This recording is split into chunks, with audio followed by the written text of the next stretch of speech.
दिल्लीचेही तख्त राखतो महाराष्ट्र माझा असं आपण पूर्वीपासून ते आजपर्यंत म्हणत आलोय। त्याला संदर्भही तसेच आहे। कारण जेव्हा मुघलाई होती, जेव्हा आदिलशाही होती किंवा जेव्हा इंग्रजांचंही राज्य होतं, तेव्हा देखील महाराष्ट्र हाच किंगमेकर ठरत होता आणि आजही ठरताना आपल्याला बघायला मिळतोय। देशाच्या राजकारणामध्ये आणि राजकीय पटलावरती कुठल्या हालचाली झाल्या तर त्याच्या केंद्रस्थानी नेहमी महाराष्ट्रातील राजकारण किंवा महाराष्ट्रातील राजकीय नेते असतात। आजही तसंच झालंय। देशभरामध्ये चर्चेचा विषय ठरलेला कॉकरोच जनता पार्टी या पार्टीचा फाउंडर देखील हा महाराष्ट्रातलाच आहे आणि त्यानं महाराष्ट्रातून ही डिजिटल चळवळ सुरू केली आहे। नेमकी कॉकरोच जनता पार्टी काय आहे, कुणी सुरू केली आहे आणि महाराष्ट्रातून ही देशभरामध्ये नेमकी कशी पोहोचली, आजच्या या व्हिडिओमध्ये आपण थेट जाणून घेणार आहोत। नमस्कार, मी आहे परमेश्वर निकम आणि तुम्ही बघतायत आता बोल। मित्रांनो, महाराष्ट्राच्या राजकारणाचे पडसाद हे दिल्लीतील राजकारणावरती नेहमी पडताना आपल्याला बघायला मिळतात आणि उमटतानाही। देशातील आणि केंद्रातील सत्ता बदल जर होणार असेल तर त्याची सुरुवात ही महाराष्ट्रातून होती असं देखील म्हटलं जातं। 2014चा विषय असो किंवा त्या आधीचा विषय आपण जर घेतला, जेव्हा शरदचंद्र पवार यांनी काँग्रेसमधून बाहेर पडून राष्ट्रवादी स्थापन केली होती तेव्हाचाही विषय घेतला तरी देखील याच पद्धतीची पार्श्वभूमी राहिलेली आहे। किंवा जो काही उठाव झालेला होता 1857चा, त्याचीही सुरुवात महाराष्ट्रातूनच झाली आहे असं बोललं जातं। अनेक संदर्भ आपल्याला देता येतील, मात्र सध्या इतके संदर्भ देण्याऐवजी आजचा विषय काय आहे त्यावरती आपण बोलूयात। कॉकरोच जनता पार्टी जी एका युवकानं सुरू केली, तुम्ही अनेक व्हिडिओ बघितले असेल, का सुरू झाली, कशामुळे झाली, कोणा वक्तव्य केलं आणि ज्यामुळं ज्या तरुणाला, ज्या तरुणाईला आणि ज्या उद्याच्या देशाच्या राज्याच्या भविष्याला झुरळ म्हटलं गेलं, त्यांनीच खऱ्या अर्थानं ही डिजिटल जी काही चळवळ आहे ती सुरू केली आहे। विशेष म्हणजे महाराष्ट्रातील अभिजित दिपके यांनी ही डिजिटल चळवळ सुरू केली। आता हा अभिजित दिपके नेमकी कुठला आहे तेच आजच्या या व्हिडिओत जाणून घेणार आहे।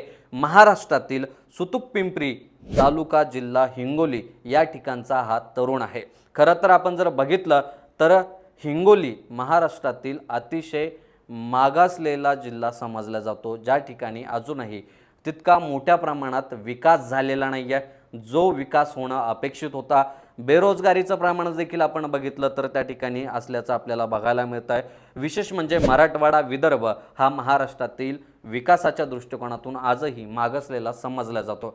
कारण या ठिकाणी विकासाच्या दृष्टिकोनातून जितके प्रयत्न व्हायला हवे होते तितके झाल्याचं बघायला मिळत नाही। अभिजित दिपके यानं कॉकरोच जनता पार्टी ही भारतभर सोशल मीडियावरती व्हायरल केलेली पहिली पार्टी आहे। 3 दिवसात 3 मिलियन फॉलोअर्स। विशेष म्हणजे ज्या दिवशी या अकाउंटची ओपनिंग केली त्याच दिवशी 1 मिलियन क्रॉस करून गेलेलं होतं आणि गेल्या 3 दिवसामध्ये 3 मिलियनचा टप्पा पार केलाय। वेगवेगळ्या राज्यातून, वेगवेगळ्या जिल्ह्यातून, वेगवेगळ्या तालुक्यातून, गावखेड्यातून, कुसातून थेट या युवकाला पाठिंबा मिळताना बघायला मिळतोय। अनेक सोशल मीडियावरती त्याचे इंटरव्ह्यूज देखील आलेत आणि अजेंडे देखील विचारले तर त्यांनी अजेंडे देखील सांगितलेले आहेत की ज्या सरन्यायाधीशांनी आम्हाला झुरळ म्हटलंय त्यांना हे उत्तर आहे की हीच झुरळ जी आहेत ती उद्याचा बदल असणार आहे आणि त्यामुळं आम्ही सगळेजण एकत्र आलोय। सरन्यायाधीश असतील, वेगवेगळ्या पदावरती बसणारे ही जी मंडळी आहेत ही अशी वक्तव्य यासाठी करते की ज्यावेळी हे निवृत्त होतील त्यावेळी सरकार किंवा जो सत्ताधारी पक्ष आहे ते यांना बक्षीस म्हणून राज्यसभा देईल किंवा राज्यपाल वगैरे करल आणि म्हणून अशी वक्तव्य येतात असं देखील त्यांनी म्हटलेलं आहे। आणि अशीच बक्षिसं आम्ही आमचं सरकार आल्यावरती किंवा आगामी काळामध्ये आम्ही ती बंद करू असं देखील म्हटलंय। इतकंच काय तर आता सध्या जो काही नीटचा घोटाळा गाजतोय, जे पेपर फुटीचं प्रकरण गाजतंय, यावरती देखील त्यांनी थेट आता मागणी केली आहे, ती म्हणजे केंद्रीय शिक्षण मंत्र्याचा राजीनामा घेण्याची। आता पहिली मागणी आणि पहिली विकेट पाडण्याची ही तयारी असल्याचं देखील बोललं जात आहे। कॉकरोच जनता पार्टीची ही जर मागणी आहे ती जर पूर्ण झाली आणि पहिली विकेट जर या ठिकाणी शिक्षण मंत्र्यांची पडली तर निश्चितच कुठेतरी जनजीला यश आलं असं म्हणावं लागेल। नेपाळ, बांगलादेश पाठोपाठ आता भारतातही त्याच पद्धतीचं आव्हानं हे सत्ताधाऱ्यांना पेलावे लागणार आहेत का, त्या आव्हानांना यांना सामोरे जावं लागणार आहेत का, हे बघणं देखील तितकंच महत्त्वाचं आहे।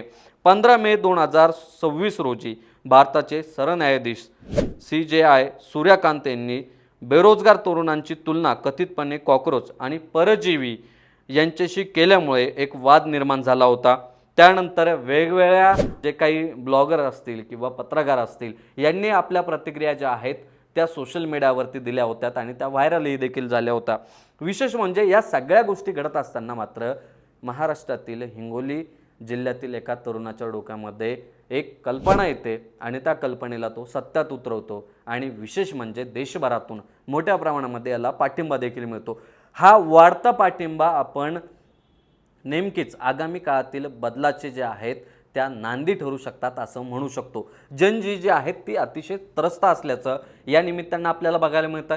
त्यामुळेच कुठेतरी 3 दिवसात 3 मिलियन इतकी लोक या अकाउंटवरती जोडल्या गेले आहेत। विशेष म्हणजे या अकाउंट निमित्तानं आता राजकीय वर्तुळामध्ये देखील चर्चा सुरू झाली आहे की कुठेतरी भाजप देखील धास्तवलेलं असेल की आगामी काळामध्ये आम्हाला खऱ्या अर्थानं पराभवाचा सामना जर एखाद्या पक्षामुळे करावा लागू शकतो तर तो आहे कॉकरोच जनता पार्टी। विशेष म्हणजे अधिकृतरित्या या पक्षाची स्थापना झालेली नाही आहे किंवा तशी नोंदणी देखील झालेली नाही आहे, मात्र सध्या ही डिजिटल चळवळ असल्याचं बोललं जातं आहे आणि याचे मोठे पडसाद भारतातील राजकारणामध्ये उमटताना आपल्याला बघायला मिळत आहे। पहिली मागणी तर शिक्षण मंत्र्यांच्या राजीनाम्याची केलेली आहे।